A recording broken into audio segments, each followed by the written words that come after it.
Good morning, Dobro and Namaskar. My life is my message. These are the words of mine. These are the words of a great soul, Mahatma Gandhi, who won the hearts of millions with this simple message. What was the message? This was a message of non-violence, a message of ethics, morality, simple lifestyle, cleanness, cleanness within oneself, cleanness in the surrounding, just to name a few. He delivered this message throughout the world. He delivered in South Africa when he fought against the apartheid regime. He delivered in India in his fight against the colonial government. He delivered the same message to the millions of Indians when he called them to fight against the government, British government, and participate in the freedom struggle. He again delivered the same message when he set up his Sabarmati Ashram. He lived a simple lifestyle. Why? To set an example for the millions to follow. He practiced what he preached. It's a matter of great pride to me that Mahatma Gandhi's ideology resonates deeply, very deeply with the Serbians. I've seen Serbians taking spontaneous interest in every program my embassy organized to promote Gandhi's thoughts in Serbia. As a part of our tradition of promoting Gandhi's thoughts, we are now today organizing Gandhi Katha. It's a rich narration of the philosophy of Mahatma Gandhi and his life and his beliefs. We also have today the good fortune of the presence of Dr. Shobhana Radhakrishna, who will be the narrator. She is an acclaimed international speaker on the philosophy of Mahatma Gandhi. Because of coronavirus pandemic, today we are organizing the event as an online activity. But I'm sure you like it as much as you enjoy it and all our regular activities. With these words, I have to say thank you, Wala, and Dhanyavad for your interest in ideology of Mahatma Gandhi. Thank you, Honorable Ambassador Shri Subrata Bhattacharya ji, for your kind words. Dobrodon, Namaskar, and welcome to the Gandhi Katha, story of Mahatma Gandhi, narrated by me during the commemoration of the 150th birth anniversary of Mahatma Gandhi, which incidentally is also the 150th birth anniversary of Kasturba Gandhi, his wife. I express my deep gratitude to the Embassy of India, Belgrade, in Serbia, for hosting Gandhi Katha amidst these challenging times. To learn from Gandhiji's philosophy of truth, non-violence, and purity of means, his spirituality, his environmental credo, and his practices of health and wellness of body, mind, and spirit for coping up and staying safe physically, mentally, emotionally, and spiritually during and after the coronavirus COVID 19 pandemic, which has affected the entire humanity. October 2nd, the world celebrates the UN International Day of Nonviolence. And in India, we celebrate the birth anniversary of Mahatma Gandhi as Gandhi Jayanti. The entire world is remembering Mahatma Gandhi, the apostle of peace and nonviolence. We have an opportunity to remind the humanity of the efficacy of the messages of Gandhiji, the father of our nation. I pay my respects to the leading lights of Serbia and convey my warm wishes and greetings to the Serbs and the Indian community who have joined me online today. Mahatma Gandhi's name finds resonance across the continents and continues to inspire countless people through his teachings of truth and nonviolence. The government and people of Serbia have named a road after Gandhiji and installed his bust at a prominent location in Belgrade. Mahatma Gandhi's thoughts reverberate across Serbia. Gandhi Katha is based on the ancient Indian oral tradition of Katha or storytelling with hymns and narration. I have given talks on Gandhi Katha in 94 countries during the commemoration of the 150th birth anniversary of Gandhiji in the past 2 years. In all the countries, people have great reverence and respect for Mahatma Gandhi. Many have been inspired by him to take up the cudgels against injustice through nonviolence. Others have followed his environmental credo, and still others have been deeply touched by his simple spiritual life. The humanism of the world's thought leaders are so deeply reflected in Mahatma Gandhi's teachings. The new generation is eager to understand more about the greatest man of the last century who made such a huge impact on humanity and inspired many leaders. Gandhiji used to begin and end his day with prayers. These were prayers from all the religions of the world, Sarva Dharma Prarthana. Gandhiji's internal core comprised of the essence of all the religions, one that he had acquired from long study and reflection.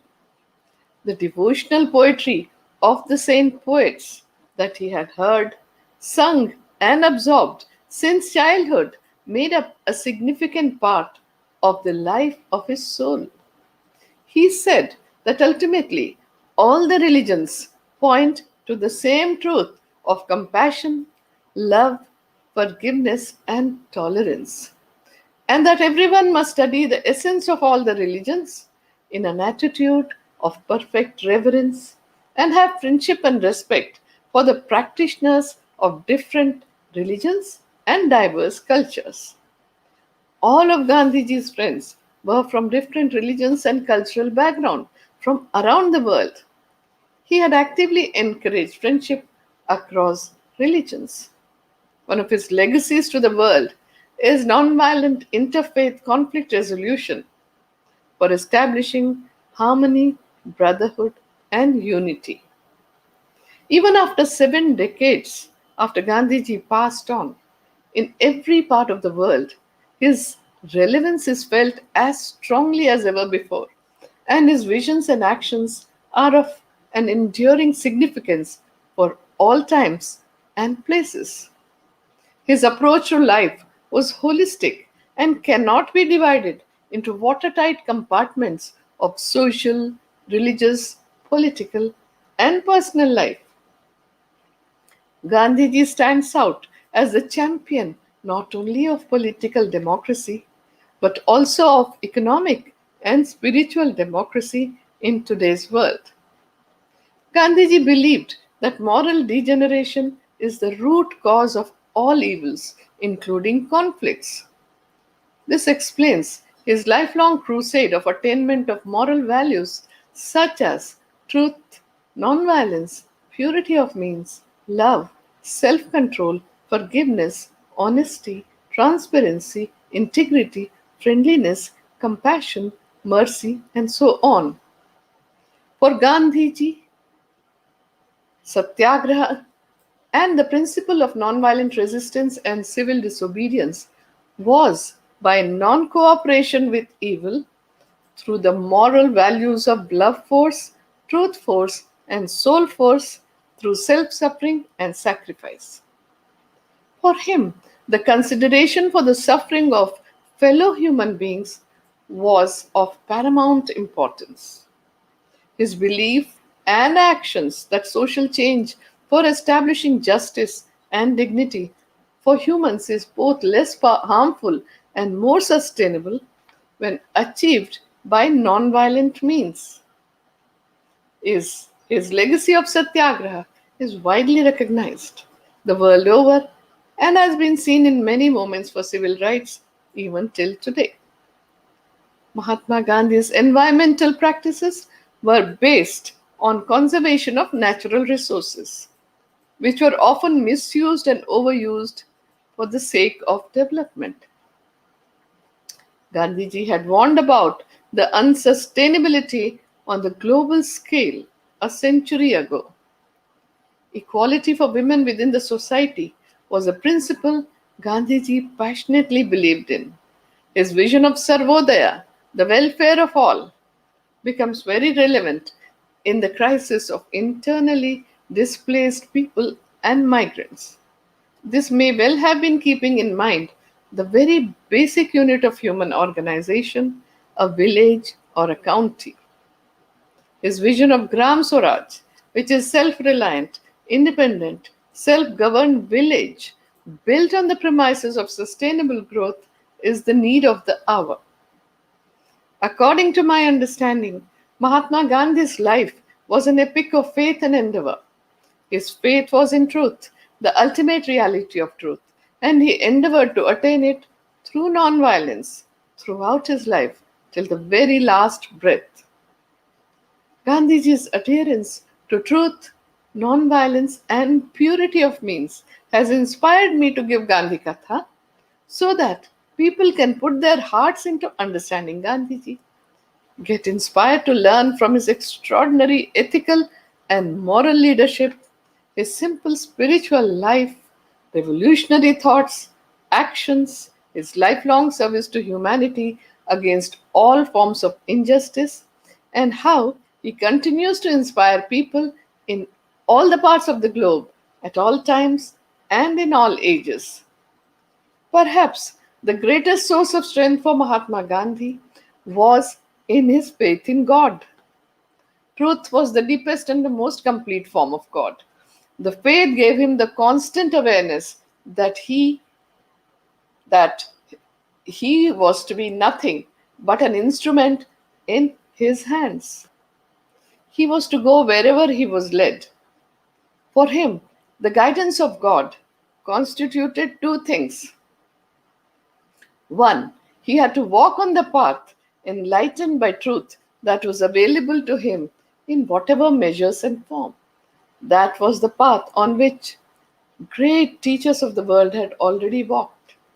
Two, he had to constantly gaze inwards to find inspiration through self introspection, self examination, and self purification. And that he did by repeated questioning. And that question was, Ko aham, who am I? What am I? And what is the real purpose of my life? This question has been asked in our ancient Indian civilization since the past 5,000 years. The answer came to Gandhiji that the real purpose of life was to serve others. The deeper the faith, the greater was the endeavor for Mahatma Gandhi. He said, Truth is God, Satya hi Parmeshwar hai. Faith in truth led Mahatma Gandhi to two other realizations. If God is omnipresent, then truth is omnipresent too. If each human being were an aspect of God, then each person is capable of truth, of being good and doing good to others. The second realization was that in spite of all the upheavals in the history of humankind, humanity will only progress in an auspicious direction because truth, that is God, is only interested in the welfare of its creation. Gandhiji's endeavor throughout his life was devoted to the search of that element of truth, to awaken it and to nurture it. This is why he could feel oneness with everyone. For most of us, this realization does not set in easily. But because of this understanding of oneness, Gandhiji had no enemies. He did not want to settle scores with anyone. He did not want to take any revenge. He merely wanted to extend his love, compassion, respect, and service to others. He respected individuals as individuals, and that was one of the traits that we see in Gandhiji. Romeo Rolla, the French writer and pacifist who won the Nobel Prize for Literature, wrote the biography of Mahatma Gandhi in 1924, and that introduced Gandhiji to the world. And when in 1931, on his way back from the Second Roundtable Conference in London, Gandhiji stopped by in Switzerland for 5 days and spent time with Romeo Rolla in Villeneuve. Romeo Rolla wrote, and I quote, "This little man is so fragile in appearance, is tireless, and fatigue is a word that does not exist in his vocabulary." He could calmly answer for hours without a muscle of face twitching. His mind proceeds through successive experiments into action, and he follows a straight line, but he never stops. I will play the Gandhi Katha hymn or dhun in Hindi that elaborates on Gandhiji's definition of truth as being harmony between thoughts, words, and deeds. मन वाणी कर्म में सत्य ही तुझको मन वाणी कर्म में सत्य ही तुझको जीवन में मंगल के द्वार दे तुझको जीवन में मंगल के द्वार दे तुझको ज्ञान कर्म भक्ति का हो सम्यक विधान ज्ञान कर्म भक्ति का हो सम्यक विधान सुंदर का सुमधुर होगा सत्य शिव सुंदर का सुमधुर होगा मन वाणी कर्म में सत्य ही तुझको मन वाणी कर्म में सत्य ही तुझको जीवन में मंगल के द्वार दे तुझको जीवन में मंगल के द्वार दे तुझको ज्ञान कर्म भक्ति का हो सम्यक विधान ज्ञान कर्म भक्ति का हो सम्यक विधान सत्य शिव सुंदर का सुमधुर होगा सत्य शिव सुंदर का सुमधुर होगा Mahatma Gandhi's philosophy was primarily truth centered. Truth was the first and foremost principle in Gandhian philosophy. Gandhiji's life was a continuous series of experiments with truth. He applied his philosophy to his own life through selfless service and to practical social and political service through his non-violent civil disobedience, which he termed as Satyagraha. And Satyagraha is his first gift to humanity. For Gandhiji, truth is the relative truth of truthfulness in thought, word, and deed, and the absolute truth, the ultimate reality. The ultimate truth is God and morality, the moral laws and code, its basis. Nonviolence, far from meaning mere peacefulness or the absence of overt violence, is understood by Gandhiji to denote active love. Gandhiji's nonviolence stems from two main points. First, if according to the divine reality, all life is one, then all violence committed towards another is violence towards oneself, towards the collective, whole self, and thus self destructive and counter to the universal law of life, which is love. Secondly, Gandhiji believed that non-violence is the most powerful force in existence. Had violence been superior to non-violence, humankind would long ago have succeeded in destroying itself. The human race certainly could not have progressed as far as it has, even if universal justice remains far off the horizon. From both viewpoints, nonviolence or love is regarded as the highest law of humankind. Another aspect that gave him strength was the clarity that he had acquired from years of experiments and reflection on the philosophical content of Satyagraha. He was clear that Satyagraha was based on the principle of Advaita, of non duality. If the same essence of soul encompasses all human beings, it would allow a Satyagrahi to become one with the oppressor. Any failure to touch and reach out to the opponent would be a failure of Satyagrahi and not a shortcoming of the philosophy of Satyagraha. Moreover, with the experience that he had had over the years, he had begun to see love as a very powerful and positive force. The challenge before him was to use this force with effect. The bigger the challenge, the more enthused Gandhiji was by it. Gandhiji realized that untruth, injustice, oppression, and tyranny last only as long as their victims accept them. The moment one learns to say no to untruth and injustice, their edifice collapses immediately. This was true for the political, the economic, and the social order. Mahatma Gandhi is the greatest apostle of peace and non-violence the world has seen in the recent past. His notion of peace is focused on tolerance, forgiveness, compassion, oneness, truth force, love force, and soul force through self suffering and sacrifice.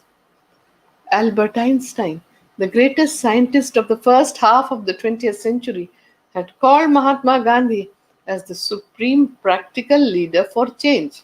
And he had said, and I quote, I believe that Gandhi's views were the most enlightened of all the political men in our times. We should strive to do things in his spirit, not to use violence in fighting for our cause, but by non participation in anything you believe is evil. Gandhiji was the conscience keeper of humanity. That his ideas will be an inspiration for us both as individuals and as a society is beyond any doubt. He was an epoch maker, one who could sow the seeds for the next generation from the fruits of the previous one. Mahatma Gandhi is the most powerful visionary and a practical idealist from the first half of the last century, whose life is a role model for all of us. But the effort has to begin from a point where you are standing. This is what made all Mahatma Gandhi's idealist actions practical. And he can be truly called a man of action. But it does not only mean that he was very busy, that he was. What we mean is the action of putting ideas or beliefs into practice more than anything else was the driving force in his life. The answer for Mahatma Gandhi was always found in action. He had said, an ounce of practice is worth more than tons of preaching. But if you want to understand Gandhiji, you will have to understand him not only with the intellect, but also from the emotional part of you and from acts from his life. Usually, people see him from different perspectives. For some people, they think that Gandhiji was mostly a politician. But at the same time, some would think of him as a saint. And there are others who think of Gandhiji as a nation builder. He may be all this, but I think when we consider Gandhiji, we have to try to find out what is the common stream in all these different aspects of life that you see in his personality. One was the commitment to values, and the second one was efficiency in the kind of work that you do. This is part of his comprehensiveness, and there was a unique mixture of, for example, enthusiasm on one hand and patience on the other hand. Mahatma Gandhi has made significant and seminal contributions that span across such disciplines as economics, spirituality, conflict resolution, international peace, civil rights, education, politics, and much more. At that time, the most harmful and destructive impact on the world was that of imperialism, violence, war, materialism, and the greed for controlling the world. Mahatma Gandhi advised to shun these seven social sins in his speech on October 22nd, 1925. Politics without principle, wealth without work, commerce without ethics, knowledge without character, pleasure without conscience, science without morality, worship without sacrifice. In my opinion, Mahatma Gandhi's life has left the most powerful and strong imprint on the humanity of the world. He had said, "My life is my message." And only a person who can say this is a person who is supremely confident of his actions and thoughts. John Haynes Holmes was a pacifist, anti war activist, and the founder of American Civil Liberties Union. He had met Gandhiji in London in 1931 and later on came to India in 1947 and met him again. He found Mahatma Gandhi's presence, those bright eyes shining through his spectacles, his voice so clear and yet so gentle, his whole presence so simple and yet so strong. He said, and I quote, "I believe that he is unquestionably the greatest man living in the world today. When I think of Gandhi, I think of Jesus Christ." I will play the Gandhi Katha Dhun in Hindi now about Gandhiji's philosophy of truth, non-violence, purity of means that combine together in Satyagraha. लागिले लगन लागिले लगन सत्य अहिंसा में मन मेरा मगन सत्य अहिंसा में मन मेरा मगन लागिले लगन सत्य अहिंसा में मन मेरा मगन सत्य अहिंसा में मन मेरा मगन अहिंसा से सत्याग्रह सीखा सत्य अहिंसा से सत्याग्रह सीखा सर्व प्रकार के भय का मोचन सर्व प्रकार के भय का मोचन सत्य अहिंसा में मन मेरा मगन लागिले लगन सत्य अहिंसा में मन मेरा मगन सत्य अहिंसा में मन मेरा मगन Time magazine had listed out three most important protests over 190 years. The first one was the Boston Tea Party. The second one was the Dandi March or Salt Satyagraha. And the third one was the March of Washington. We can see a common thread. The first and second were against the same company, the East India Company. And there is a common thread of non-violence in all the three. In 1930, with a pinch of salt, Mahatma Gandhi shook the world. He started out on 12th March from his Sabarmati ashram in Ahmedabad. Gujarat, for Dandi seashore town with 79 fellow marchers. Walked for 24 days, walking 10 miles a day, stopped at 48 villages, gave speeches daily, morning and evening, covering 241 miles till he reached Dandi seashore on 5th April. In the early hours of the morning on 6th April, when he picked up a fistful of muddy lump of earth with salt.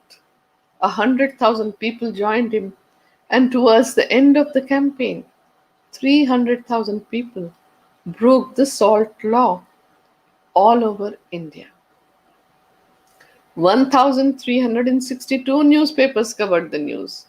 William Lawrence Shearer, the American journalist, was present during the salt satyagraha, and his graphic reporting brought the incident to the notice of the world, and it created a tremendous impact.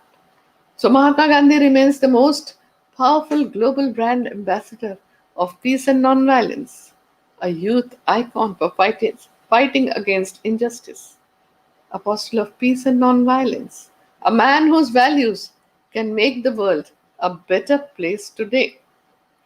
Gandhiji was the first environmentalist much before the entire world was gripped with the concerns for the ecological crisis or environmental degradation.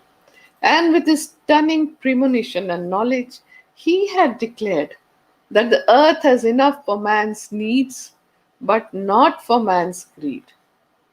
Greed will be the main reason for the environmental degradation and the ecological crisis he had predicted almost a century ago. He had also said the earth, the air, the land, and the water are not an inheritance from our forefathers, but on loan from our children. So we have to hand it over to them as it was handed over to us.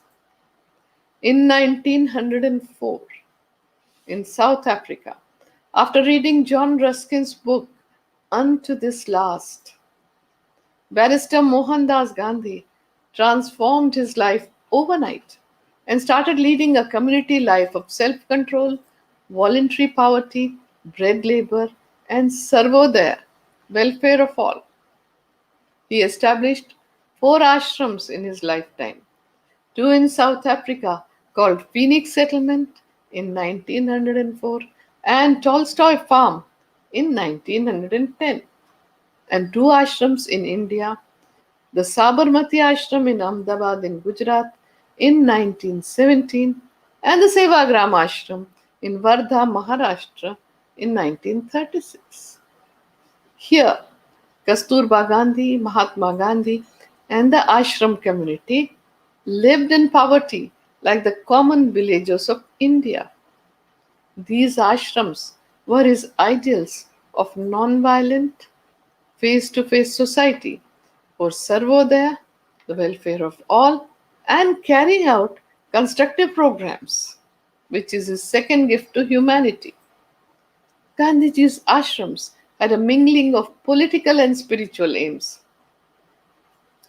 It was a practical laboratory for transforming ordinary men and women into extraordinary seekers and satyagrahis, for offering the highest sacrifice in the freedom struggle on one hand, and to get involved in constructive programs to serve the poorest of the poor by establishing their self respect and justice.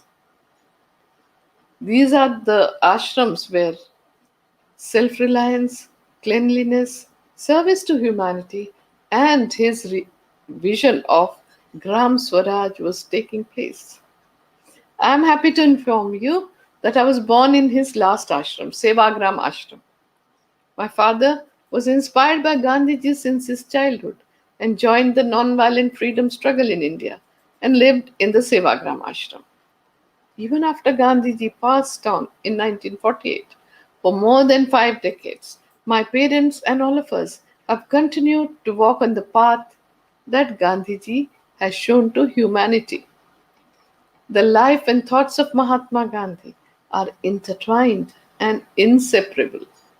His politics was imbued with his spiritual experiments, and his spirituality was tempered by his vision of a non-violent society, and his constructive work was integral to his politics.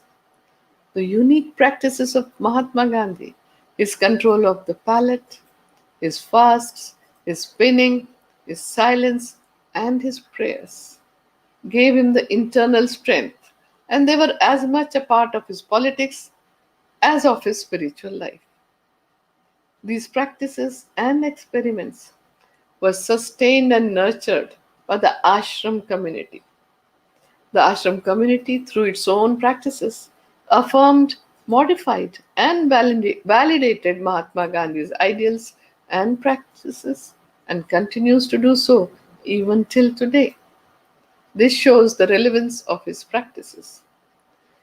Gandhiji carried out his experiments in health and wellness through nature cure, diet control, hydrotherapy, sun bath, mud packs, and observing silence for one whole day. The ashram communities participated in this, and everybody proceeded for in their spiritual development. Our friend and British Quaker, Sir Horace Alexander, stayed in the ashram for quite a long time, and he noticed that in the daytime the bell used to ring 56 times. He said, and I quote, Gandhi had wonderful courtesy and punctuality. I was to learn quickly that he was the slave of watch. He had more to do in every 24 hours than almost any other man. So he had learnt how to pack the most into every minute. Yet he never gave the impression of being hurried and impatient. Gandhiji has given three gifts to humanity. The first one is satyagraha. The second one is constructive programs. And the third one is Ekadasha Vrata, or the 11 observances, which were a set of rules for the ashram inmates for spiritual progress and voluntary self-control. The principle behind Ekadasha Vrata was to do unto others what you want others to do unto you. Ivan Illich, the Croatian-Austrian philosopher, had come to Sevagram in 1980, and he spent a week there. Every day he sat in Bapukuti for a long time and said, and I quote, this hut of Mahatma Gandhi demonstrates to the world how the dignity of the common man can be brought up. It is also a symbol of happiness, which we can derive from practicing the principles of simplicity, service, and truthfulness. Now I will play the Gandhi Katha hymn in Hindi, which explains Gandhiji's philosophy and belief that truth. आँखें पवित्र राख सत्य ही तू बोल, आँखें पवित्र राख सत्य ही तू बोल, ईश्वर साक्षात होंगे अंतर टटोल, ईश्वर साक्षात होंगे अंतर टटोल, सत्य ही है परमेश्वर बापू का बोल, सत्य ही है परमेश्वर बापू का बोल, उसी परमेश्वर की नित्य कर तू शोध, उसी परमेश्वर की नित्य कर तू शोध, आँखें पवित्र राख सत्य ही तू बोल, आँखें पवित्र राख सत्य ही तू बोल, ईश्वर साक्षात होंगे अंतर टटोल, ईश्वर साक्षात होंगे अंतर टटोल, ईश्वर साक्षात होंगे अंतर टटोल. Though Gandhiji's role and contribution to the political arena are well known, what is less known is his contribution towards health and well-being. Gandhiji was a firm believer in the principle that a healthy mind keeps the body healthy, and he stressed the importance of a healthy lifestyle and positive thinking. His interest in health, hygiene, nutrition, and diseases was as great as his interest in politics. He insisted that adopting preventive measures for diseases was better than treatment. He also said that it was important to focus on cleanliness, a controlled diet, and an exercise regimen, and that it was best to avoid overconsumption of medicines, especially those that were not required. He was also a firm believer of nature cure and conducted experiments related to diet and fasting. He always believed that it was important to understand what caused diseases and then remove that very cause, rather than falling ill again and again and then attempting to treat it with excessive medication. Gandhiji was essentially a man of science. He approached problems in a scientific manner. Mahatma Gandhi's message to the world on the vital question of health and well being are very important. To him, the study of this question was part of the service to God and His creation, which was his mission. Knowing to care summed up his life. His message was simple and easy to follow. It encouraged everyone to respect simplicity, voluntary self control, reduce the wants, follow the tradition, cultural practices, and the values, the environmental credo, treat oneself through nature cure for living in harmony with nature. Gandhiji was very interested in health and wellness and remained ever vigilant about his own health as well as of others. He said that our lifestyle should be such that it should not let any diseases come anywhere near us. And every person is responsible for looking after his or her body, mind, and spirit impeccably. He advised that in order for keeping physically, mentally, and spiritually healthy, we should have perfect understanding of our bodies, which is made up of the five elements that are found in nature. And that is what has been told to us by our ancient seers and sages in India. And these five elements are air, water, fire, earth, and space. For the wellness of our bodies, the balance and harmony between all these five elements is necessary. For Gandhiji, the outer universe was but a reflection of the inside universe. He repeated time and again that the universe is compressed in the atom. There is not one law for the atom and another for the universe. It was based on his actual spiritual experience that gave him the conviction that the moral principles have no meaning unless they can be made to serve as the guide of conduct in the daily affairs of man. The Sanskrit proverb says, Yatha Pinde Tatha Brahmande. You are the universe within the universe. As with the self, so is the universe. What is going on within you is same as what is going on in the universe. Enveloping ourselves in the rhythms and forms of nature can be transformative and healing. Ayurveda, the ancient healing tradition of India, recommends spending time in nature every day. Doing so allows us to experience the wonderment of this existence with all our senses. Nature allows us to shift our attention beyond the domain of our ego and to recognize that we are inextricably connected to the universe. From the mind body perspective, Gandhiji's standpoint was that health is an optimal integration of body, mind, spirit, soul, and environment.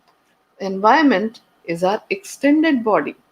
There is a nice Vedic expression from the ancient traditions of India which says, as is the atom, so is the universe. As is the microcosm, so is the macrocosm.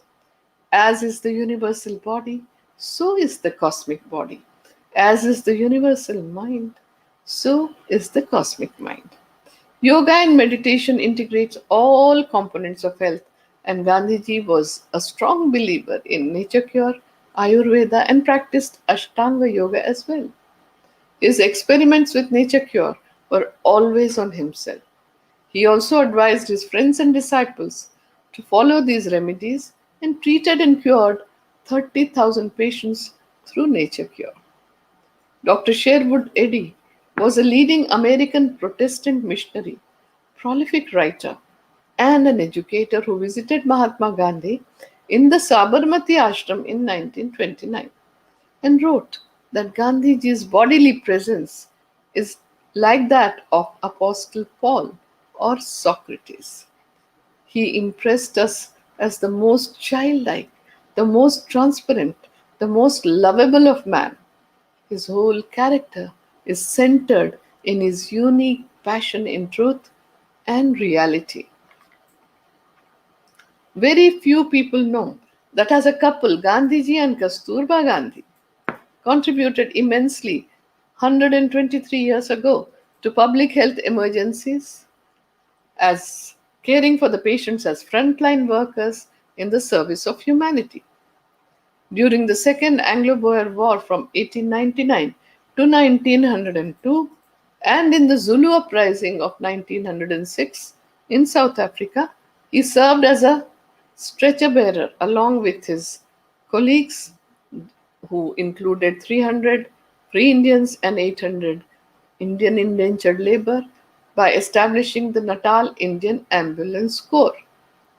In the bubonic plague outbreak in Johannesburg in 1904, he and his wife Kasturba Gandhi rushed to help out the people, quarantined the patients in an empty godown after thoroughly scrubbing and sanitizing it, and treated some of them through nature cure. Gandhiji and Kasturba Gandhi returned to India in 1915. In 1918, there was an outbreak of Spanish flu pandemic. Gandhiji opened up his Sabarmati ashram as a quarantine center, treated and served patients through nature cure, provided simple vegetarian diet to boost immunity, and maintained physical distancing. Gandhiji and Kasturba Gandhi took care of the families of the patients, looked after their physical, mental, and spiritual needs, gave them correct information, and for being positive through prayers and meditation and chanting of Ramanama and taking care of each other during the time of the Spanish flu pandemic which had hit humanity a century ago. Gandhiji had said on 10th November 1918 that our ancestors could build such tough bodies in the past. But today, we are reduced to a state of miserable weakness and are easily infected by noxious germs moving about in the air. There is one and only one really effective way by which we can save ourselves from them even in our present broken state of health. That way is the way of self restraint or sanyam and of imposing a limit on our acts, wants, and desires. In 1906 in South Africa, Gandhiji wrote many articles named Guide to Diet, and that he published in the Indian Opinion newspaper. It became very popular. So in 1942, in August, Gandhiji wrote the book Key to Health, in which he wrote that anyone who observes the rules of health mentioned in this book will find that he has got in it a real key to unlock the gates leading him to health. He will not need to knock at the doors of doctors or vaidyas or the traditional health practitioners from day to day. And this book in Gujarati was translated in many Indian languages. It found its way to the West and it was translated in English as well as in many other languages and became the most popular book of all his books. Today, the world is facing three kinds of crisis globally. First is the COVID-19 pandemic, which is causing immense physical stress, sickness, death, fear of death, and existential crisis. The second is the serious and long drawn financial crisis, which is also causing physical and mental anguish. And the third is the ecological crisis, which is impacting everyone.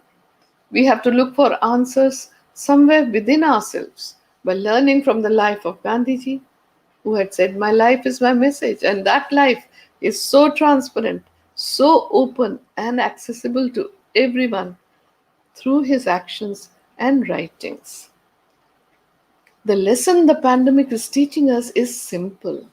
When one member of the family falls sick, the entire family is affected, and soon the community is affected, the nation is affected, and then other communities in other nations in this globalized world. The well being of one individual has an impact on people on the other side of the globe. This is true of every action of ours. What we eat, what we buy, what we think, and what we do has reverberations and repercussions on all life on earth. It is this anubandha, this interconnectedness that sustains all life on earth. We are all in this together as one human family, as brothers and sisters, whether we choose to see it or not. And we are living, we only have one home, this planet Earth, our Mother Earth. Our ancient sages and seers have always looked upon us as Mahamanava, global citizens, and told us that the world is one family, Vasudhaiva Kutumbakam. The current COVID 19 pandemic is a wake up call for every country, big or small, rich or poor, developed or developing.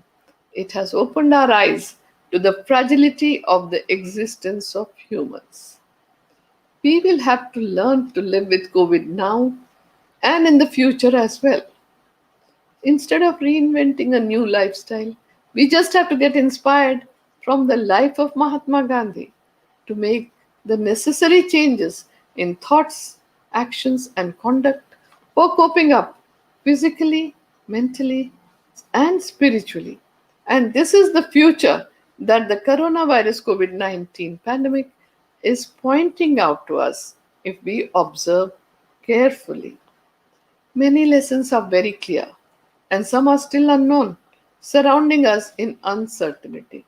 This uncertainty is causing mental stress, anxiety, existential crisis, fear of extinction and death, and the mass psychology of living in depression and grief is pointing out towards this fact in the current pandemic. We are collectively grieving for the loss of our known lifestyle. If we still return to the normal standard of finding happiness by chasing after money, power, position, and wealth, lifelong consumerism, then COVID 19 has given us the wake up call. This kind of life of empty consumerism and mass distractions has only increased the difference between the rich and the poor, created the huge carbon footprint, increased the misery of the invisible poor masses. When a crisis makes you feel stressed, meditation, prayer, chanting relieves the stress response. Fear and anxiety are forms of stress that become exaggerated when events become uncertain, when you feel a loss of control over the situation.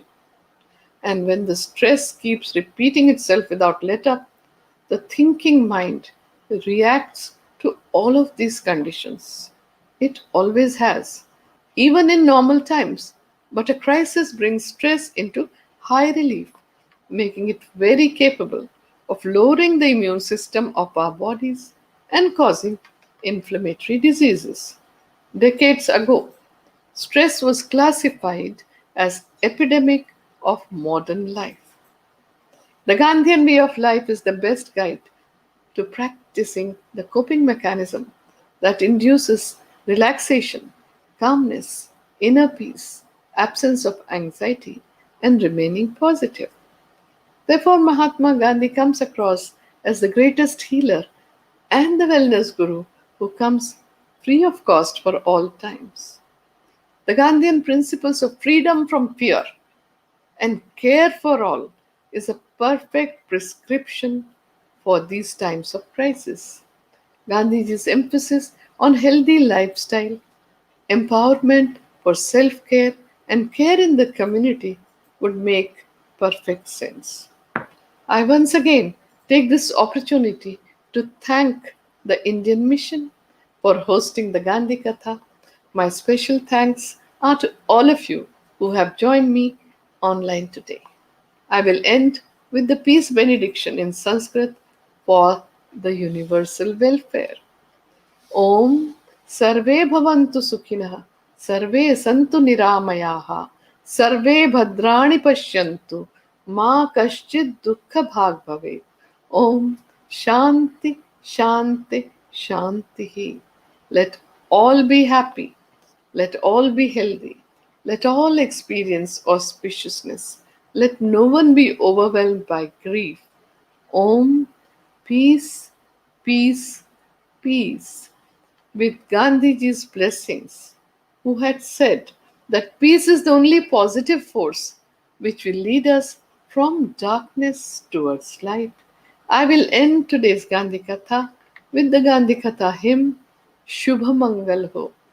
May there be auspicious good, may there be good, may the earth be auspicious, may the sky be auspicious, may every particle on earth be auspicious. मंगल हो शुभ मंगल